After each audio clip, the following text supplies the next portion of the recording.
welcome to the Lobby, GameSpot's weekly chat show every Tuesday at 2 p.m. Pacific, right here on videogames.com. I'm Danny O'Dwyer. How you doing, folks? This is our last week here in the strange, padded, sort of lit room, at the podcast room we've been shopping the show in for the past couple of weeks. Thank you so much to everyone who's been enjoying this. Look at this room, the evolution of this room, Eric Tay. I know. Drew Scanlon, Dan Mahork, shout-outs to both of them. They put up all these purple lights, so it feels like a...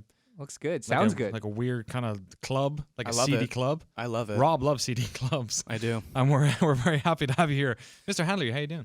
So good. Yeah, it's great. If this is the last show, I'm honored You are. to be in this room for the last show. We're all in this room. We're all going to die between now and next week. It's the Whoa, last show. That's The harsh. new set is actually just across the hallway, and it got built yesterday. It got built, but we haven't finished like sort of doing the last bits of fabrication, last bit of setup, making it light, nice, and all that stuff. But we'll do a little sneak peek later on. I'm also keeping my eyes on the Twitch chat. If you have any thoughts, comments, concerns about any of the segments we're doing on today's show, feel free to get them in there. We're going to be talking about XCOM 2 with GameSpot reviewer Mike Mahardy later on. If you have any questions about that, let us know. We're also going to be sort of spitting some of our thoughts about what we think Bethesda might be showing at E3 this year. They've announced that they're going to be doing one of their own little shows. God, everyone's doing that now. EA's doing it as well. Yeah, could be the new trend. I know. See. Well, who's gonna be next? Like if EA does it, I guess you got to say like one of the big console. Once one of the console manufacturers does it, it's like done and dusted. Well, right? Sony kind of has it. They just do their PlayStation experience and just Yeah. like later on. So And they book out so much of that place. Like it's crazy. Like if EA getting lifted means that there's like now this huge space that's left. Like if Sony or Microsoft did it, I don't know. Watch this space. Who knows? There might be more of that over the next couple of months. But yeah, I'm keeping my eyes on the chat. So if you have any questions, let us know. First of all, gentlemen, we finally got to play The Division. They had their sort of, Ubisoft had their closed beta for The Division over the past weekend, allowing players to finally get their hands on this sort of big Apple shooter. So now that we've had some time with it, what do we think of The Division? We've had previews and we've had Aaron coming in and talking about it. This weekend was fun because everyone got to have a go. Yeah. And we've had bunches of people in the GameSpot community having a go and sort of talking about what they feel about it. Rob Handley, first of all, I think you probably played the most out of the three of us here this weekend. Possibly. I think Eric maybe just a little over myself, but Okay. You reached it's the level close. cap, right? I reach. So level cap would be 8 in the dark zone, and then is it 12 or 10? 12 in the dark zone and then 8 in the normal The regular spot. campaign. Okay, Okay, excuse so- me, I got this flipped then. So for people who maybe don't know, who didn't get access to the beta, what did the beta consist of, first of all, Rob? It consisted of just one main story mission. You got, like, for the most part, just a sliver of the map that they have. So that included, like, kind of like random events, like an encounter. Only of the, there's 3 branches to, like, your tech, your med bay. You got just a little fraction of kind of the single player experience, So it in my opinion. like they set it up like it was kind of the first mission you'd play, and you kind of go in and you're like, oh, here's your base. I don't know if it will be, but like here's your base, and here are like the different areas which you have to sort of essentially upgrade, and by upgrading them, you get like new abilities for your character and all that sort of stuff. Get upgrades. Yeah, exactly. We just so everyone knows, we did start off at level 4, and you do get a cutscene. So we probably didn't see the intro of the game, so it's hard to say. I was wondering why, because it said you've reached level 5. I was like, Yeah. already? Wow, I'm so good. Right. Yeah. So we'll have to see what that is. But yeah, continue. Yeah, Sorry. and I'd say the main concern of this or closed beta was this dark zone Right. and what the PvP, PvE elements of it entail, and trying to kind of like perfect or just in general balance What's going on out there. out there, and So it's weird. Let's talk about that in a second. So the Yeah. Dark Zone is sort of this like instanced PvP arena you kind of like opt to go into. But the general, I guess, moment-to-moment gameplay of The Division, Eric, what is that for people who don't know, and what did you feel about it? So basically, we trekked our way to the HQ where you pretty much set up shop, as Rob said, and then once you do that, you do get missions there from different NPCs, and then you can venture out into the world. And then in the world, there are little side missions, side quests that you do. Either I don't want to say liberating an area, but you kind of clear out an area, or in my case, I think I did one where you had to activate a bunch of scanners within like a certain time limit, and then that would then give you experience for a specific wing. So it's like, okay, you just got 400 experience points for the medical wing, and that'll, like you said, allow you to upgrade stuff. So there was a couple of those. I didn't. Most of those for me, other than the turning on the scanners, was mainly like clear these guys out. They're bad dudes. Like get rid of them, and then like all right, good job, way to get rid of them. And you're sort of just wandering between like alleyways, like block after block of downtown Manhattan. I'm guessing Totally. where this is being played. Yeah. Yeah, and surprisingly, for the amount that they kind of like blocked off, like what was like a third, I'd say, of maybe the total map. Who knows? Regardless, I did a little more of kind of like the side mission stuff, Right. and a couple of them actually surprised me. So right off the bat, you have the alleys, you have your city, but there are sewers. There are. Oh, right. There was one that was actually really surprisingly cool that I kind of stumbled onto. I think it was for like the tech, whatever tree it was to help out. It was like, go down to a water main and fix the water main essentially. And it was like, get all the lead pipes out of there. yeah, something like that. And it was like pretty cool. I mean, as far as like, it just kind of opened up another area where you basically realize there's a lot going on with this map. I guess there's a lot, it was a lot enjoyable. they could do with it, right? Because like the Madison Square Garden mission, which is the one that you sort of are forced to do, Right. the environmental detail in that area was actually kind of good. Yeah. But in saying that, and maybe like let's get to the first point that I kind of have here, which is about how the game looks. I was playing the game on my PC. My PC is a pretty good machine. I went into the options. I was basically running it like, if not super high, then ultra. Sure. Game does not look that great. Like, Really? yeah. That's not good I that put you up say gameplay that. of that. Yeah, and it was like, I'd say passable. But again, this is beta. Like, I don't know. What are they holding back? Well, what are they going to do for like graphics wise? I don't know. Maybe there are like pulling the Yeah. reins a little bit. Okay. Like someone's going to come out with an EMB and it's going to look way crazier. But just in comparison to like the anticipation that I had for this game based off what they showed at E3, Yeah. and like some of the gameplay, like I always think, okay, they're showing the Xbox version, so that's why it looks like muddy and the lighting's super flat. But even on PC, I was kind of like, oh, really? Yeah. All right. Like for me, it was like just The Witness, I just think- passable. Like Yeah. I was playing The Witness at the same time, and like that game looked better. And that's a game where nothing's happening. Yeah, So- it compared. Taking a look at that E3 video, like it. I think a lot of the elements are there. It's just really toned back. Like you look at the E3 video, it's like smoke coming out of the sewers and all this stuff, and you catch that. Here it is. Here, yeah. Look at all It's that like like, gorgeous what- lighting and This is the E3, right? Yeah. Yeah. I mean, it's present. It's again toned back in like I'd say quantity, maybe even like I don't know. It could be that thing as well where whenever they show videos like this at E3, they always shoot it at like the magic hour, like it's sunset and you're getting this like Right. real nice Yeah. effect. So Right. because a lot of what's happening in the Manhattan area we were in was kind of like very claustrophobic and snowstormy. But yeah, in any case, it definitely didn't wow. Let's get on to the next section. I guess I want to talk about briefly because we had a lot of people last week when we talked about the Division who were asking, could you play this game solo? And I played it basically all the times that I played, which wasn't much. I was away this week and I played maybe 4 hours last night, essentially on my own. The story seems super just blasé and generic in a way that like I'm Yes, just so no. disinterested. Yes and no. So Did you there like were there were like a couple of cool elements that like took me away. Where again, some of the side mission stuff. There was one that was you kind of had you went about kind of searching for like I don't know hologram tapes of like the events leading up to this warfare of the event, whatever it was, the Black virus. Friday. Black Friday. Too many people went to Walmart and it all went to shit. I think that's a pretty cool premise. You Yeah. know, like perfect way to like they put the virus in the currency, so it's like everyone's using cash and Which is bullshit. 'cause Money we're all is using dirty, dude. Apple Pay, baby. That's the future.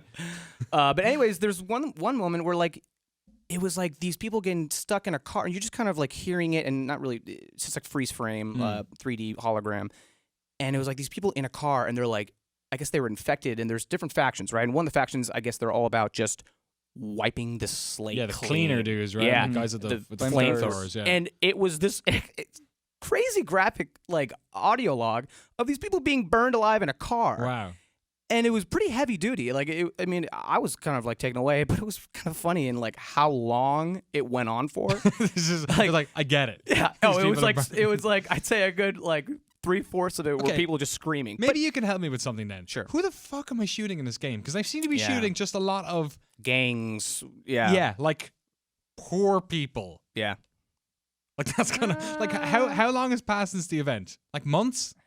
I'd say Like months. right? I'd say We're months. still in. It's just like a lot of it. Like I'm shooting guys who look like they're just like New York guys with like Yankees caps on, and I'm just like Yeah. blowing them away Yeah. with my like federally purchased gun. It's just Yeah. nothing about it seems particularly like woo. Woo! Sure. Saving the day. And from the single player perspective, like I'd like to see more of the again, there are supposedly 3 factions, but I haven't really found a way to distinguish them.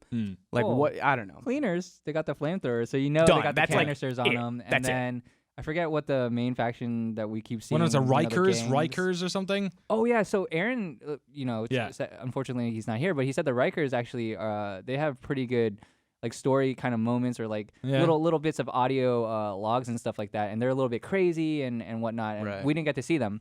But if you want to talk Dark Zone, let's get into it. Okay, so the Dark Zone is like the PvP area, right? You go in and you can pal up with people and join teams, or you can go solo. Yeah. And essentially, like, what are you doing in there, Rob? You're looking for loot. So there are like kind of like hot zones for like PvE stuff. So you essentially, you'd like, or you should, we'll get to that later, is you should be in a group and you go to these PvE moments, wreck shop, get the loot. You can get up to 6 items of loot before you max out Dark Zone loot. Then you have to go to an extraction zone and extract it. Now that is where the main rogue element comes in, where it's like, I could kill you, I go rogue, I try to steal your stuff, and then extract it. And that's the only way to get the loot is to extract it, and then you basically decontaminate it or whatever. So like it's like a helicopter comes to like one point, and it's like, all right, you got this, like it'll be here in like 50 seconds. Yeah, it's like a minute and a half, something like that. I had a situation where I was running around on my own, and a bunch of guys were like, "Hey, Danny," on their like voice comms to me, and I was like, "Oh, it must be like Steam friends," or like my name is just Danny Dwyer on Steam. And then they followed me, and then I was like doing a bunch of stuff, and then I walked into the room, and they were like, "Put your fucking hands up." I was like, "What?" It was like, "Surrender now, or we'll murder you." I was like frantically searching for the emote to surrender, and I didn't know how, so they just shot me. So what was it like for you guys? Did you pal up in groups and do that sort of stuff? So we did.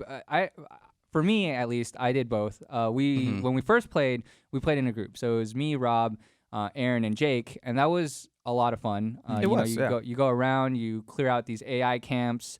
You get your loot, and then we all go to the evac spot, and then we all kind of post up at different spots, like, hey guys, make sure, like, if you see anyone, like, call it out so we can, be ready in case these guys want to turn on us, or like maybe we light them up, and then we get the helicopters, like, all right, I'm going to shoot the flare off.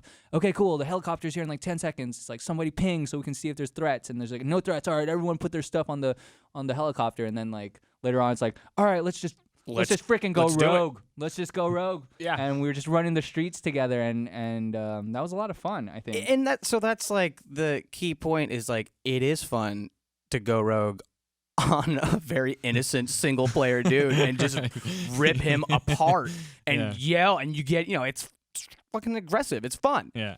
However, it went up and down. I felt like I played last Sunday, which was where I had my most sour experience. But when I was playing alone once, this is the big discussion, is like, can you play this game alone without getting completely manhandled by groups of 4 people or more?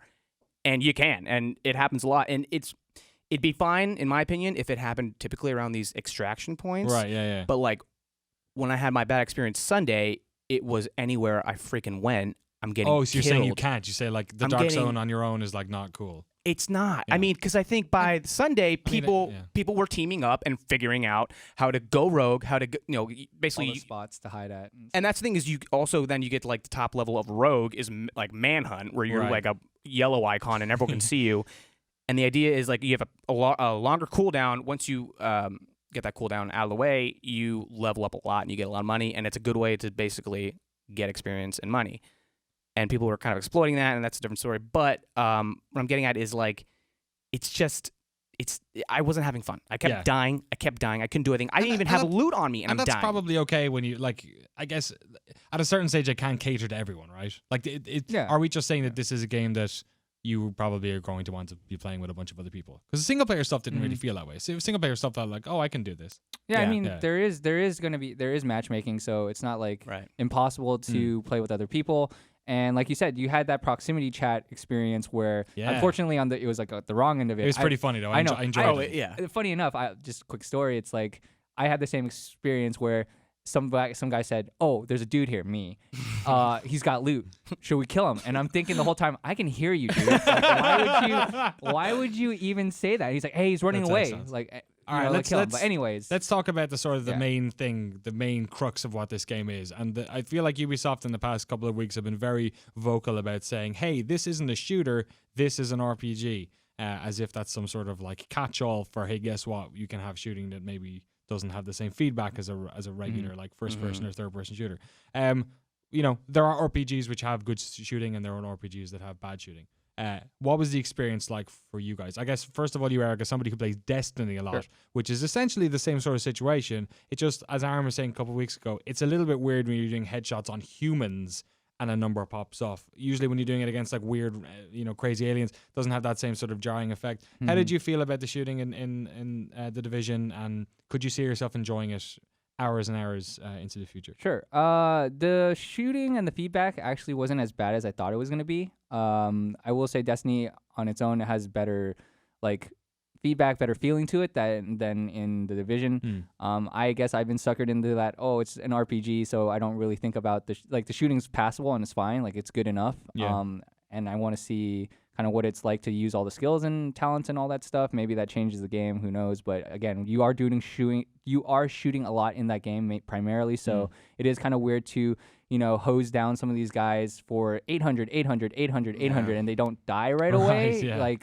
that's kind of weird. Unless you have like a super high powered sniper rifle, then it's kind of a little bit more realistic, where it's like, I hit him in the head, and then I hit him one more time, and then he dies, which is still kind of not realistic, right? But at least that's closer.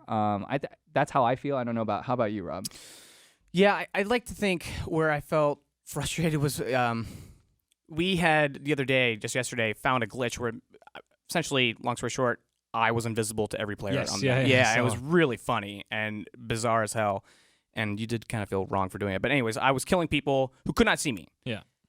However, I mean, maybe I'm just pretty bad at video games. I don't know, but it wasn't the case. Like, I was shotgunning these guys in the face, point blank, like 4 times. Granted, maybe the shotgun was a little underpowered. Yeah. But I'd say for me, it was like a little too spongy. Yeah. Like, that's just preference. But then again, that's very much Destiny, right? Like, I don't know. And that seems to be what a lot of people are saying as well. Yeah. It's so weird. I can't think of a game in like a big AAA game in like the past couple of years where so many people didn't really know what it was until they got to play it. Like, it just seemed like it was kind of all things to all people, and then we eventually played it, and it's like, that's what it is. Like, and it comes like through a lot of what people are saying in the comments here as well. Big Brother 7 just said, my issue honestly was lack of open buildings. Like, it is a game that, like, you could say, it's a game set in Manhattan, that means there's going to be loads of places to like go and explore, and that's kind of not the case.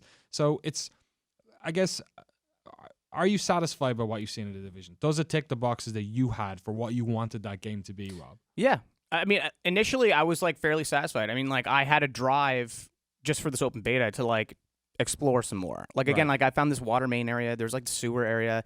There aren't enough, but there are open houses and like kind of rooms you can go into. There needs to be more of that. I totally agree. But then again, that's kind of hopefully that's what most of the map that they've blocked off will have. I don't know. Yeah, maybe that interest does. Because I'm somebody who enjoys like exploring quite a lot. Oh, totally. And it was kind of like ticking those boxes in a little bit. But maybe just quite not enough. What about you, Eric? As somebody, I'm kind of very interested in what you have to say, because like basically everyone in the chat's wondering if this is going to take over your Destiny obsession. It will a little bit, at least in the meantime, because there's not much going on in Destiny. Right. However, I'm really interested to see the rest of the single player. The Dark Zone is a fun place. I'm kind of curious, is that the end game? Is that their end game? Is there some like higher level story stuff that we haven't seen yet? Or is it just, you play to a certain point with these story missions and side missions, and then Dark Zone is your end game? Because if Dark Zone is the end game, hypothetically, I'm kind of worried, because there are going to be people that love is a strong word, or love this single player for what it is and enjoy that part of the game. But then after that, what's left for them? The Dark Zone, it's going to be hard for people to play single player in that regard, but I'm interested, cautiously, I guess. Yeah.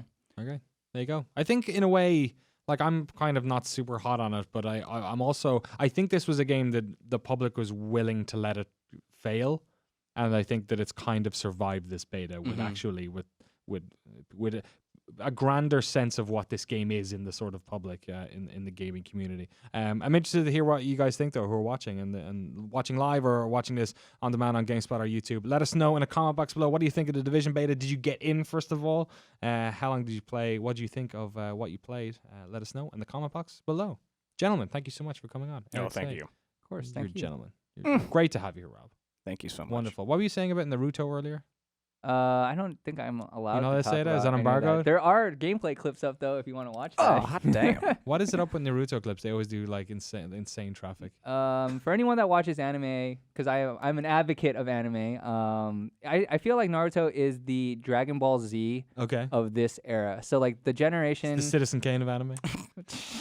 that maybe I don't know, maybe, but I don't know. I think it's an international thing. It started in Japan and it's come over here and people enjoy it for whatever reason. It's on Toonami. But you're not playing any Naruto today at all. You guys are actually doing a stream like directly after we're finished here in the that's lobby. right. What are you playing? New DLC for Call of Duty Black Ops 3. Sweet. Specifically the new Zombies mode. Okay. That's the Awakening. Awakening Right, is yeah. correct. Awesome. All right. So that's going to be on the minute we're finished here, right? You guys take it over. Sweet. All right. Go do that. We need to bring Alexa Korea and Mike Mahardy. Thank you so much, gentlemen. Actually, while that's going on, Andy, I wonder if you'll be able to see like a little sneak peek. Oh, yeah. I'll open the door. Since we're opening doors here, I wonder if the other door is open across the way. We haven't finished lighting it or actually like set dressing it, so it looks a bit bland, I'd say, at the moment. But the new set is over there. I wonder if we can get a little sneaky peeky. What's going on? You see it? You see it? Yeah, that's a great shot. Great shot. It's a friggin' ladder on a blank wall. That's all we see? God damn it. You kidding me, really? God damn it. And like magic, we have new friends here. Alexa Korea, Mike Mahardy. How you doing, folks? Hey. What's up? How you doing? doing? It's nice. I'm doing good. I'm doing Nice good. in here. Yeah, it's nice. Yeah. It's Nice mood lighting, isn't it? I know. It's done well. Here, bring it in a little bit more. We had Eric Tay on that before, and he's got a giraffe neck, so he's a little bit tighter maybe. How you doing, folks? Good. You doing Good. all right? What you play over the weekend, Alexa? Over the weekend, Yeah. I played a little bit of a game that's not out yet that I can't talk about. Sorry. That's okay. Great. Was it all right? You probably can't. It was more than all right, but I just can't say what it is. Great. All right. Fair enough. Mike, what are you up to? I played XCOM 2. Oh, a you lot did? Of it. Yeah. We're going to talk to you about XCOM 2 in a little while. Game nice. is good. Not right now, though. We're going to talk about something else a bit now. Okay. Okay, so it's February 2nd, right? Yeah. February 2nd, Mm-hmm. which means it's officially time to start talking about E3. It's mere weeks away. I thought you were going to say Game of the Year. Mere months. No. no, not quite Yeah, yet. let's do it. So EA have decided to do their own thing at E3 2016, setting up their own little mini convention thing. They're the official show. Last year, Bethesda sort of, I don't know, they're like trendsetters in that respect. They broke the mold themselves by staging their own event. And they're going to do it again this year. They've decided to do their own little Bethesda presser and then a little sort of a little gameplay demo situation afterwards at E3 2016. So we're sort of wondering, I feel like we did this last year as well, to some acclaim. We did it with a certain degree of accomplishment. We're going to try and guess what they're going to show at E3 2016 this year. Bethesda's a weird company, right? Because Bethesda's a company where you're like, oh, you associate them with like one or two games. And then you go remind yourself of all the companies they've purchased or all the sort of older games that they have. And they've actually got this sort of large suite of stuff. So I've got a list of it here, but I'm just going to throw it out there first of all. Alexa, what do you think is a really good sure bet for what Bethesda are going to show at E3 2016? Fallout DLC. Yeah.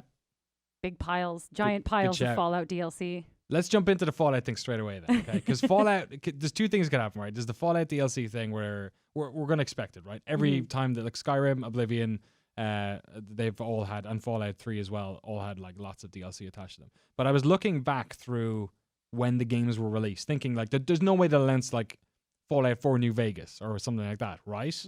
I was looking through it, and Oblivion was released in March 2006. Fallout 3 was out October 2008. So that's a pretty swift turnaround between the two of those. Fallout New Vegas then came out October 2010, so it was 2 years later. So that would be November, not this year, but the next year, you could maybe say. Skyrim came out a year after New Vegas, though. It was like, boom, boom. It was like 3 years after the big Fallout, but it was like just a year after New Vegas. And in Fallout 4, the gap between that and Skyrim was actually quite large. That was 4 years. So what do you think are the outside chances, Mike, first of all, of their announcing a new Fallout that we'll see like next year? I'd say they're low, but I don't know. That timeline has me kind of second-guessing that opinion. Yeah, because I kind of forgot that. I assumed that these things were like years and years apart because it had been like 7 years since we'd seen a new Fallout, numbered Fallout game. So, well, you forget all the time that how long was Obsidian working on New Vegas while 3 was being right? made? Okay, yeah. So I wonder. that'd be crazy awesome if they had someone working on it, this entirely separate project the entire time, and then just did the 1-2 punch with Fallout 4 and whatever they do this year. Yeah, I mean, they have bunches of external studios doing this stuff. Like you were talking earlier, Machine Games. You're saying like they could. What are they working on? Like new Wolfenstein stuff? Machine Games and Tango Gameworks. Like Tango Gameworks put out a big hiring call last year in June. And, right.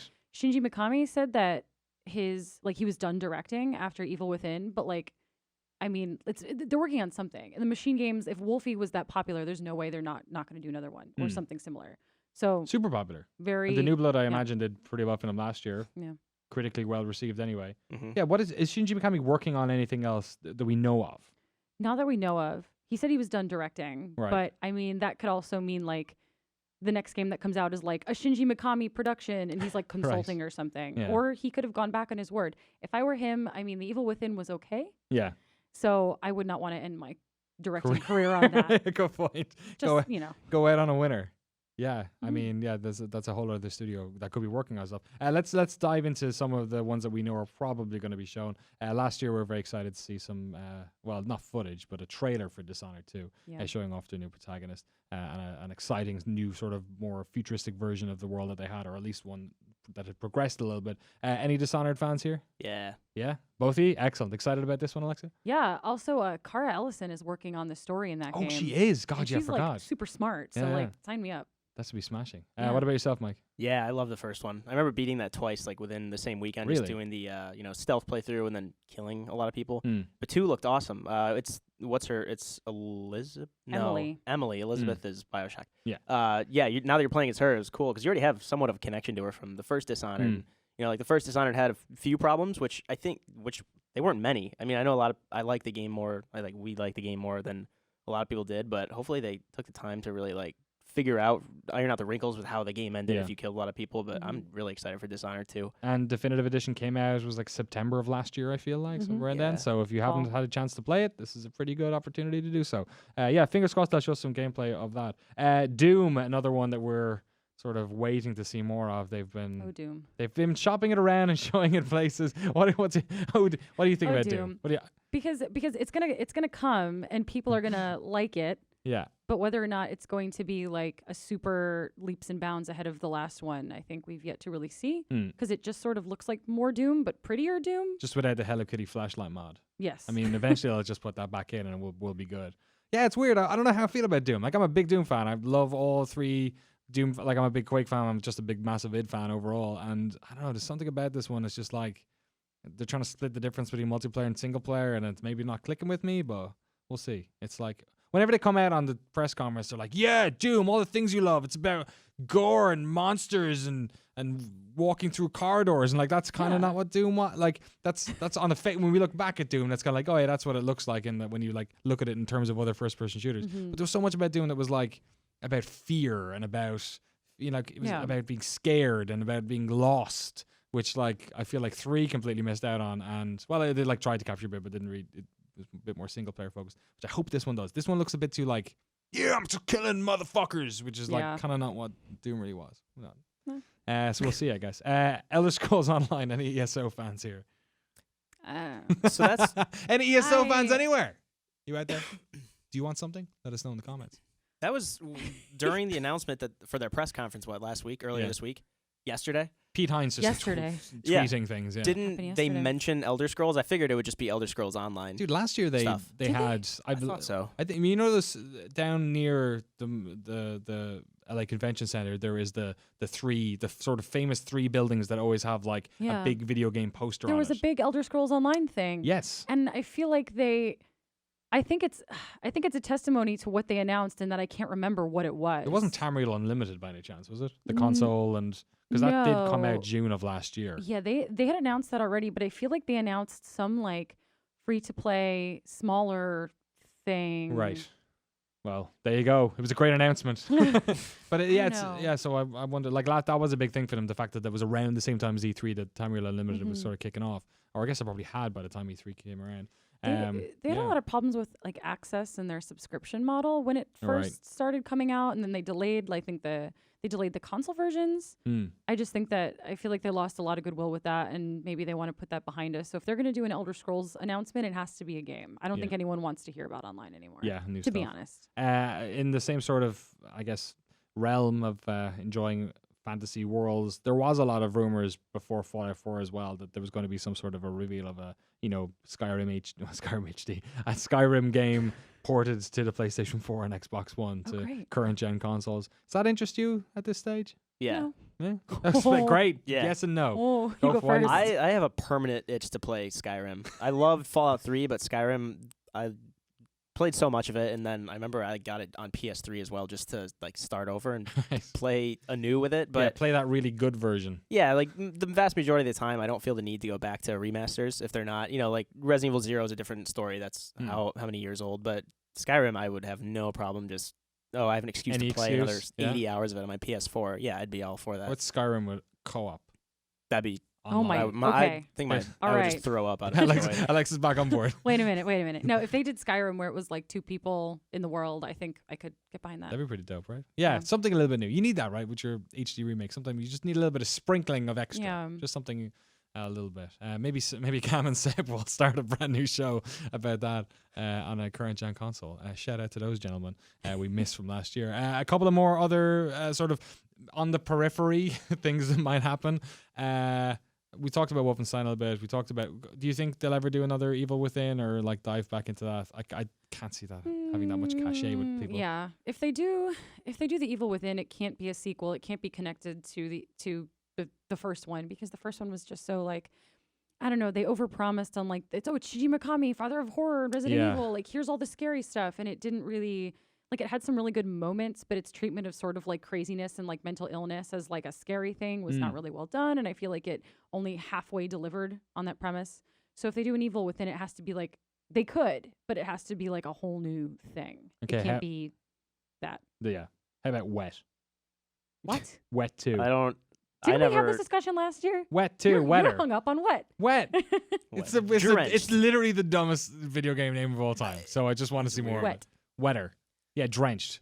Wetter. Soaked. Damp. Is damp more moist? Wet? No. People wetter, hate that soaked. Damp that is could less be, than wet. Yeah, you're right. It's a prequel. Moist, damp. It's an origin story. Wet.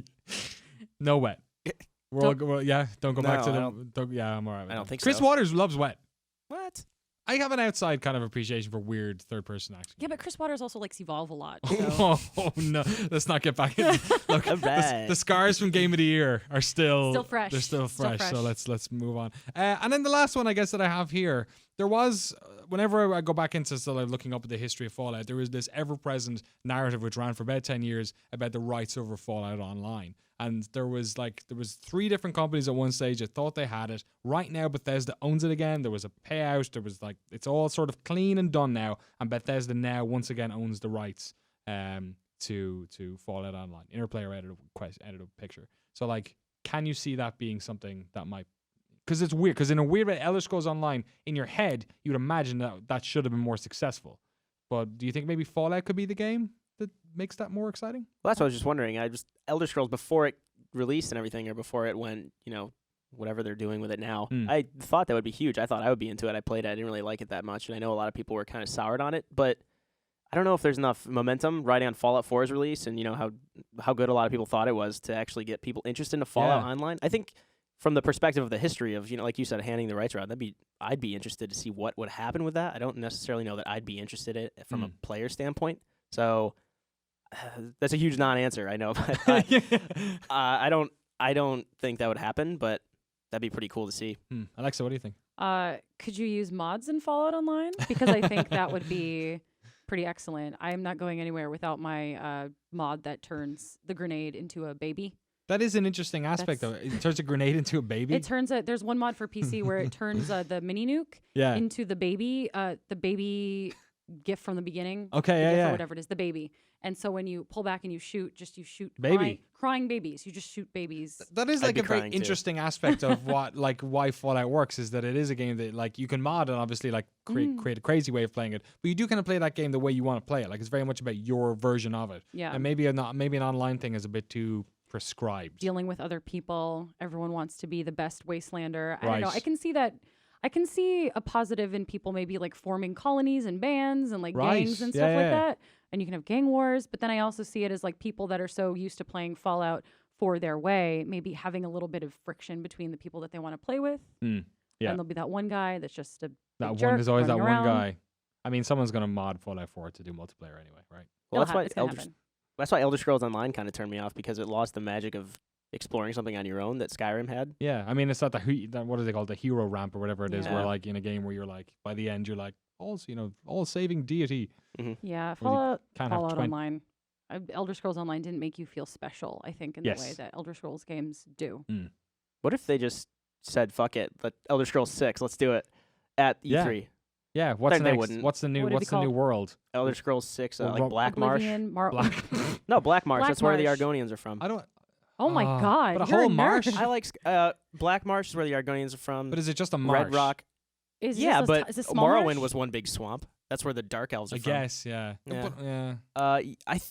The Khajiit are from the cat people are from. What is happening? This is great. This is great. I don't know, I play a lot of Mike Skyrim. is a I'm sorry. is a closet Elder Shut Scrollian. up.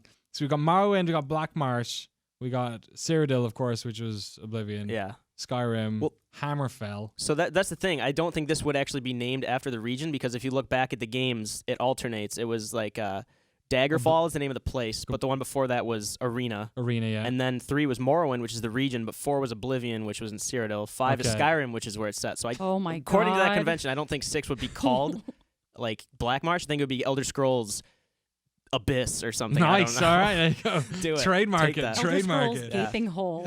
Exactly, yeah. Elder Scrolls 6 Orifice. I'd be into it. Black Marsh would work for Orifice as well. Valenwood, Elsewhere, Hammerfell, and High Rock are the other ones. And of course, the Somerset Isle, which was an expansion pack, right? Yeah. Yes. Yeah. For For One of them. something. There it is, right there. Look at it. It's great. And then we'll just end up in Unbelievable. Tamriel. We'll just go to World of Warcraft land and be like Dran or whatever. There it is, Andy. Crossover expansion. Elder Scrolls 6 Gondor. All right, that's it. Okay. Thank you so much, ladies and gentlemen, for talking to me about the wonders of Bethesda. Well, you forgot one game. oh, shit. Battle Cry. Oh, my God, I did. Uh, Oh, I did. Everyone forgot Battle Cry. So what's the status? Because they did just say, oh, we're putting it on hold for a little bit, right? Yeah, I did that feature last month about like where did all these games go. Yes. And when I talked to them, they gave me the same song and dance that they gave us back in the fall, which was like, we are evaluating Battle Cry because we didn't like it and nobody liked it and we don't really know what to do with it. And like my theory is that, and that studio, Battle Cry Studios, which was made to specifically make Battle Cry, Yeah. is now working on quote unquote multiple projects. Really? So my theory, what I've heard and what I think is happening is Battle Cry Studios is now a support studio working on other games and supporting all of the other studios while Battle Cry sort of sits in limbo and they try to figure out what to do with it because they came out and they were like, oh, it's a hero shooter, but it's not. And they're too afraid to really call it a MOBA. Yeah. Nobody wants to call their game a MOBA because MOBAs are for nerds. And then that third person. And then that third person is just like, well, maybe like, I think right now it doesn't have one, a spot in the release schedule. Yes. If we're talking about all those games that we were talking about before. And 2, I think maybe they're just not grasping it. And if that project goes away, I mean, I don't know if anyone will really miss it. Like, it looked No. really cool. I mean, between that, Battleborn and Overwatch and Battlecry were kind of, to a lot of people, were doing something similar, even though they weren't. They're doing something very similar. Right. Something new and similar, I guess. Yeah, it's a shame. There was the art director from Half-Life 2 was on that, right? It was Yes. I forget the gentleman's name. It kind of looked like Dishonored, right? It kind of, like, I wouldn't It be was surprised pretty. if they were helping out on Dishonored, right? Yeah, You they could- probably are. You kind of see. There you Yeah. go. All right, yeah, Battlecry. Well, I guess it'll be a while before we hear something like that. Maybe we'll see some more Bethesda's E3 2016 showcase. We will have to wait and find out. Thank you so much, Mike McHardy, Alex Ray Career, for coming on to talk to me about Bethesda. What do you guys think? What do you think is going to be shown at E3 2016 at Bethesda? A little hideaway. Let us know in the comment box below. I'm not done with you guys yet, though. We got more stuff to talk about. Yay. Video games are coming out. So many. Hot video games. I can't wait. Like, too many good games just turned up at the same time. Because The Division was fun to play over the weekend. XCOM 2, which we're going to talk about in a second. Mm-hmm. I am just besotted with The Witness. I love The Witness. Besotted. I saw you used that word in your tweet this morning. Is that I a should've weird used it. word? That's like a not weird Yeah. word where I'm from. No one ever uses weird it. here. Oh, really? Not in America. We don't use big words. Oh, like so I'm that. being, I like it. No, am I I like being a it. big Keep Irish using weirdo and it. Keep saying using it? it. Those Irish Besotted. people. Oh, Jesus, I'm besotted with it. Fucking blatant Jesus. How far? Okay, you've completed it. Well, completed it. I don't know. Have you been playing it at all? Yes. Oh my God. Did you get the secret ending in the beginning? No. What? That's Maybe let's not do this. oh, that's yeah. No. Sorry. Now I want to know what this is. We'll talk later. Okay. It's so Or good. maybe we won't. No, Because no, that's the don't problem. yet. Because that's the problem is that I keep running into things and then being like, I want to tell people, but no. There's so Yeah. much, It's so much in hard to it. talk about. I've had so many like, you've got to be kidding me moments. Yeah. It's so good. It's really good. It's Anyway. not we'll to just spoiler cast in at the some words stage of or something. Pete Brown, let's not get ahead of ourselves, but I've already played 2 games this year that I'd be surprised if they don't show up in some sort of conversation in December. This is 12 months. So you're talking 11 about months down the so road. we're talking about The Witness and XCOM 2, I'm guessing. Yeah. All right, let's talk about XCOM 2. Yeah. So it's been over 3 years since Firaxis relaunched XCOM. So it's probably about time we got a sequel. Mike, you reviewed XCOM 2 for GameSpot. You gave it a 9 out of 10. So I guess that answers the first question. This is better than Terror from the Deep, and in terms of a sequel. Yeah. What is it about XCOM 2 that it makes it so good? It seems like it's reinvented quite a lot of what the first game did. Yeah, it's good as a sequel. It's not just this big expansion like Enemy Within is. It's very much its own game. You know what you're getting into if you played Enemy Unknown, Enemy Within, but it does revamp some of the core mechanics that made Enemy Unknown kind of held it back from being great. It's also just there are so many different layers to it. I think according to Steam, I've played about 66 hours at this point, but that's not counting another account I had for the review. And I'm finding out new things. I'm going over to talk to Chris Waters and like people playing it, and I'm saying, like, did you do this yet? And it's things I didn't even see during the review process, but they revamped so much of how the formula works, all for the better. And it's for people that have played Enemy Unknown, Enemy Within, and for people new to it, people were asking, can I jump in it too? Like, yeah, absolutely, go for it. So we've talked about this a little bit, but just again, a brief sort of synopsis of what exactly is changed in terms of your tactical influence on the map. Like the roles have been flipped, right? You're the one who's kind of like the aggressor this time. Mm-hmm. Yeah, it picks up in terms of the narrative and the gameplay. It picks up as if it's 20 years after Enemy Unknown and the aliens won when you were trying to defend Earth. I love it so much. Yeah, so now you're like a love it. guerrilla force, and it's really, it kind of ties into the gameplay really well. Like from the strategy, the overarching world map layer, you're like this mobile base called the Avenger, and you're doing the same thing, clearing out the lower levels like you were, and building new facilities. But it's literally like a floating spaceship. It's like an the alien spaceship. Avengers hella base. Right. Yeah, and you're moving that around the map, and instead of kind of setting up satellite uplinks to defend Earth, you're connecting with other rebel cells across the world because you're part of the resistance fighting against the Advent, this alien regime.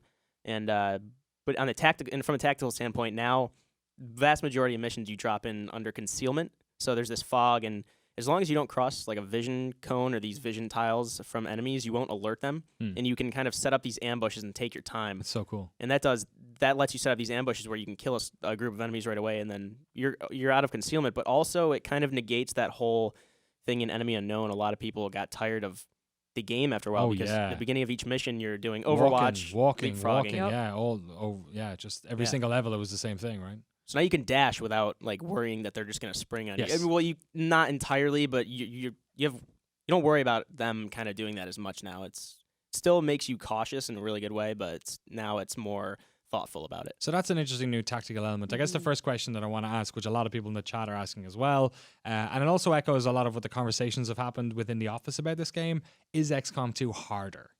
Yeah. Okay. Yeah, I'd say. Oh, have you played as well? Yeah. Oh, awesome. I Perfect. totally agree. I feel like, I don't know, I don't know if you guys have noticed this, but when you're playing, do you feel like your fighters are more prone to like panic or like freak out? I feel definitely like thought that's- that at least when they were rookies, Yeah. that was happening a lot It more. happens way more often, especially in the beginning. And I feel like that sort of made my first couple hours a lot harder because everyone was just freaking out all the time. And it was like, it's like, don't sign up to a militia group Why fighting are you aliens here? if you can't cut it. yeah. He's like the character from Saving Private Ryan who doesn't do anything until the rest of the reinforcements have come. Exactly. Yeah. Yeah. Yeah, no, definitely. It's also kind of mirrors how you feel like if you're losing one guy and then there's a poison grenade covering 3 other ones, Right. you're starting to panic, and then all of a sudden one of your rookies panics. You're like, all right, well, I can't really blame him entirely, but Yeah. it's awesome when you get people to like lieutenant and captain and like they're impervious to almost everything. Like, aliens, the sectoids will try to mind control them. And just Right. like, no, fuck Yeah. off. I'm I'm fine. So have either of you restarted your campaigns? Well, I'm guessing you have, Mike. Alexa, have you had to restart your campaigns at all? Are you sort of like not yet. ticking away at it? Okay. Chipping away at it. I feel like, because I feel like that's what happened to Aaron once he like started playing a little bit more, is that he ended up having to restart a couple of times. Mm-hmm. Did you have that experience as well? Yeah, I for the entire review process, I played on Iron Man. I just enjoy the game that much more with it. Which people who don't know, it progressively saves after every single thing you do, and the only way to get out is to save and exit. So you cannot reload a previous save. You have to deal with your consequences. And that's not me like humble bragging at all. I just enjoy the game much more. I've failed quite a few times over the. I've completed 2 campaigns. One was on a veteran. They were both on veteran, which is the default difficulty. Yeah, that's another thing. They bumped all the difficulties up like 1 level. Yeah, right. It says the description next to veteran says if you're an experienced XCOM player, play this. I would recommend, even if you played a lot of the first 2 or the first one, the expansion, start on rookie. Yeah. There are a lot of new layers to get used to. The tutorial does a good job explaining. There's so many things about ambushes and the strategy layer and what text to research that you don't learn until about like 20 hours in or so. Is there a lot of the base building-y like management stuff? Is that as much? Because like that was the big thing they stripped out of. I feel like the big difference between Enemy Unknown or UFO Defense, I guess it was over here, right? Enemy. What was the original? The 19, UFO Defense. Yeah, UFO Defense. Yeah. Enemy Unknown as was in Europe. The main difference between that one and the reboot was that a lot of the base building stuff had been stripped out. Like that got pretty nitty gritty. Has that been layered back in again, or is it still kind of similar to XCOM 3 about years back? It's still very much like Enemy Unknown. It's there. It's a big deal what facilities you build because you have a limited space, and you're clearing out alien debris from the Avenger from the bottom floors. It's so funny. Yeah. It's like cleaning your house so you can put furniture in it. Yeah, exactly. Furniture that helps you research like mind control devices and mind control furniture. And you get supplies from that, so it's a huge deal. But you also have you start learning which facilities to build, and you start learning where to put your engineers so they buff certain facilities and help you build certain things faster. You get scientists, which are still really important, but it's not as dense as the older games were. It's still very much like Enemy Unknown, but it is the added mechanic of it's a mobile base, and you actually. Takes time to travel, obviously, from place to place. So if you're traveling far, you could land, and then there will be a mission waiting for you. That's happened to me all the time, especially on the higher difficulties, and when you're at, on your last string, and you're I was in East Africa, and I had to fly to Western U.S. Like, God, there's gonna be something horrible waiting, and they had attacked some New York or something, Eastern U.S. I was like, oh, God damn it. So you have to really manage your time. Like, so much of this game is managing time now, and it is stressful, but that's part of what makes it fun because you're kind of thinking on that layer too, not just resources and soldiers, but you're also managing how much time do I have left to make this decision. That's awesome. There's a bunch of questions coming in via Twitch. I also reached out to folks on Twitter beforehand for some questions for you, Mike, the reviewer, but I actually want to ask Alexa this one because I think you might be able to speak to this. Brenda's asking, when do you think they're going to buckle and pay some port house to put it on PlayStation 4 and iOS? Do you think this is a game, because it's only on PC at the moment, do you think in the realities of sort of game development nowadays that eventually they will bring this out on Xbox One, PlayStation 4, or maybe do the iOS thing, which was very successful for them, I believe. I have a feeling, based on the way that the game controls and based on resources and how many other companies are going to paying a third party to port it all to a console, and so many games are now ported on everything these days. I feel like based on the performance of Enemy Unknown and Enemy Within, they would probably port it to mobile first before they port it to PS4 or Xbox. Yeah, apparently it didn't sell very well. I didn't realize. I was listening to a couple of podcasts last week, and they were talking about how apparently, the iOS one did, like you rightly said, but apparently the console ones, the Xbox 360 version, did not sell particularly great. And if the audience is not there, then I can definitely see them being okay, we're not going to bring it to these additional consoles. Yeah, there's people that probably won't play it. I don't have a gaming PC yet. That's a story for another time. So I've been playing here and playing on my boyfriend's PC. But the joys of moving. I know, right? It's so great. I have double the consoles now. First thing I did, I had to build. Took a while, but yeah. Yeah. But I don't think they would. I don't think they'll do it anytime soon, or if at all. But mobile, probably. I'll have to find out. Mike, a question for you then, a bit more specific about the Iron Man stuff.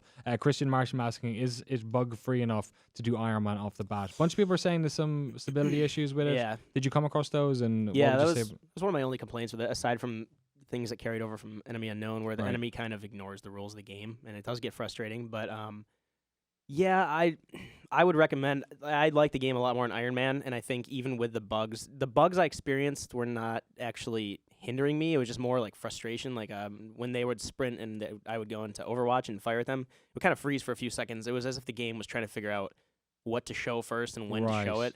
It was more that and not as much things that were actually impeding my progress. There were a couple times when somehow my sightline didn't make sense. I was 100% sure I should have flanked something, and they give me like the yellow critical indicator of their face. Right. But it was still like a 10% chance to hit, and that was my last move that turn because it was one of those objective missions. But I would say just if you prefer Iron Man historically, just go for it. Just play it, and you're gonna fail probably. And that's not me insulting you. That's just this game is hard, and that's part of the.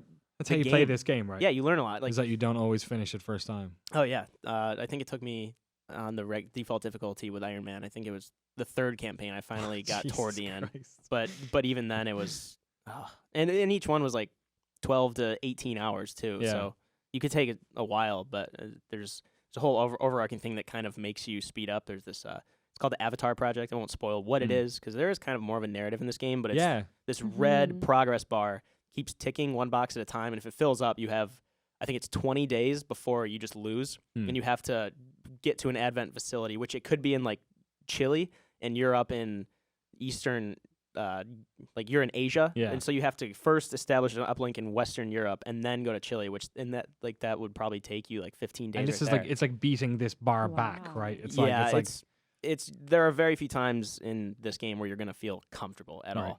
If you're not losing a soldier, like you're losing contact with a region, you have an advent facility that you have to go destroy, yet you're 2 regions away. And it's dynamic as well, right? It's not like the levels are dynamic generated or randomly or whatever. Yeah, they're procedural.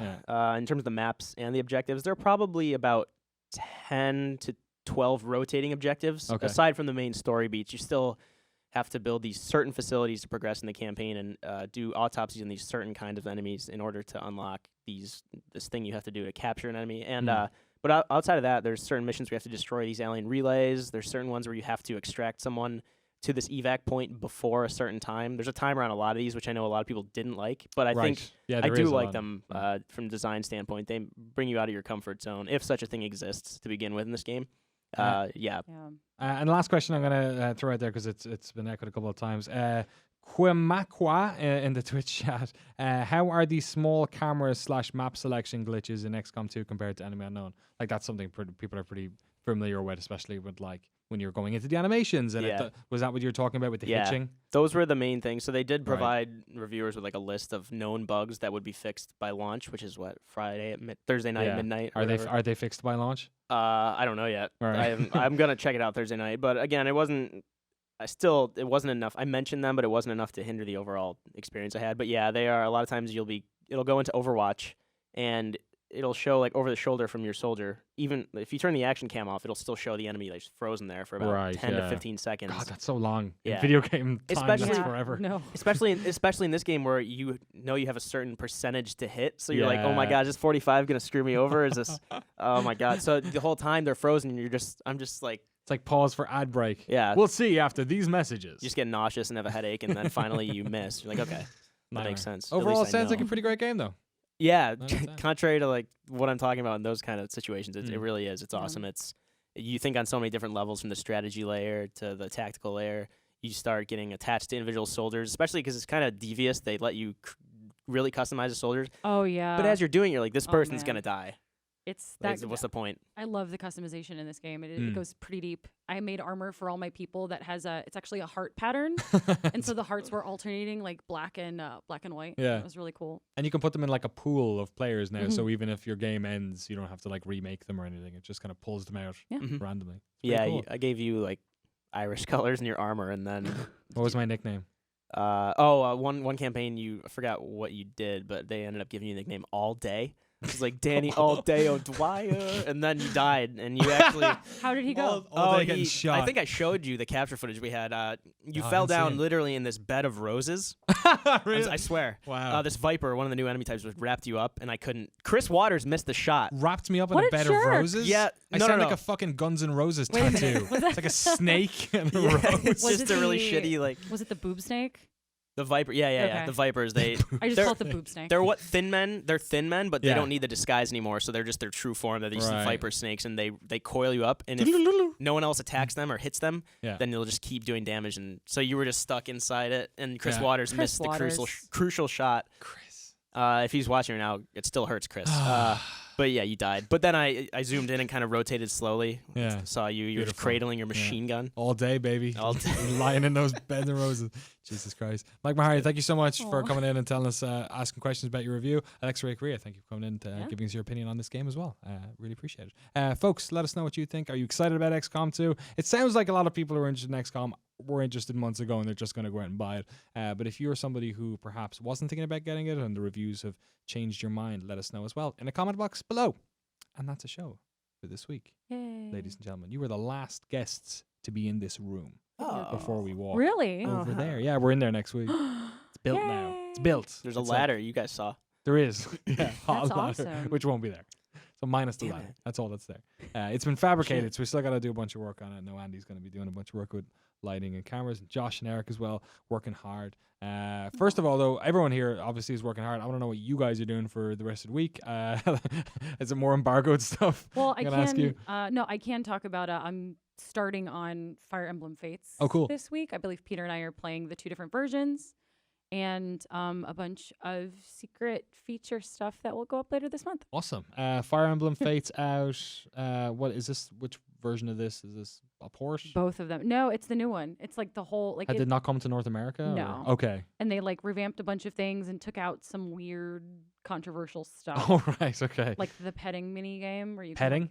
there was a mini game where you could. Mike's already shaking his head. This is going to be good. I can't believe this is a thing people are upset about. So remember, like for the last, I think it was the last Pokemon game, you could have the Pokemon on the bottom screen of the 3DS, and you could like rub them and feed them food. Right, and, okay. like, interact with them. Well, you could do that with people in Fire Emblem, Or they, by any Um, chance? where you pet them, and some of them, and it could be anyone. So it could be like your siblings or your adopted siblings or like someone you, Okay. someone you, Like your you meet or whatever. Father or No, like, no, there's no grandfathers Okay. in Fire Emblem, thankfully. So is it all like young children? Is that the issue? Young people, Okay. some of them may be children, and you would pet them, and they would be like, "Oh, like yeah," and it would strengthen your relationship with them. But some of the things, You they know, like would- real life. yeah, you pet them and you become better Yeah. friends. People love that. But some of the stuff they'd say is like, "Oh, like wait for tonight," or like, "Oh, what Right. if Mother saw?" It's like really, Oh wow. and it was bad. So they stripped that out, and we are not getting it. Wow. No But if you're petting. into that, I'm sure you can import it. Oh yeah, Yeah. you can totally import Sure. it. God damn it. If you're into If you'd that like to Alright. pet shit. some people. Can you talk about maybe not the petting, sans the petting? Can you talk about that maybe next week on the lobby? Maybe. Maybe. We'll have to just look at a- embargoes. Eventually. Okay. No worries. Eventually. Mike, what about yourself? What are you working on? I'm gonna keep playing XCOM 2 for a while. I might Dude, go back. you reviewed it already. You just company time, right? You've been playing XCOM. How long have you been playing XCOM now? Like Forever. you're sitting beside him, right? So like Yeah. 2 weeks, 3 weeks. Stop playing XCOM, man. I might go back to the Witness too. I also want to finally try Darkest Dungeon. Oh my gosh, that alright. game I is have so it. I haven't played it good. yet. I remember you were doing early access stuff with Mary, and you guys both told me it was great. Mm. And It's everybody great. else is saying. I think we have someone doing a review right now. But I can't wait to play it. There's so many hard games coming out recently. The Witness, which Yeah. is really challenging. XCOM. XCOM 2, Fire Emblem is going to be hard. Yeah. Yep. Petting Especially people's what, Dragon Quest? Yeah. Without the petting, it's still I difficult. know. you Um, needed those time. You needed that respite. Just like I need a pet break. Yeah. Ooh, I feel better. Ooh. And on that note, yeah, I'm just gonna go play the Witness for the rest. Washing of the my hands of this whole conversation okay. after this. Good call. Thank you so much to everyone who's been watching the lobby, especially for the past couple of weeks in this sort of crazy transitional period we've had. We really appreciate your feedback and support. So thank you so much. And I hope you continue to support the show when we move next door into our crazy new set. We will be live back here Tuesday, 2 p.m. Pacific, but stay around because we're not quite done here on GameSpot. Our boys next door, Eric Tay, COD streams at 3:30, not right after the lobby, according to Josh Shaw. So you go grab yourself a sandwich and come back and watch those guys play Call of Duty, the new DLC for that game, which is called Awakening, Zombies, stuff like that. Which will be on at 3:30 right here on GameSpot.com and on twitch.tv/GameSpot. All right, we're done. Thank you so much for watching the show. We'll see you on our brand new set next week. Adios.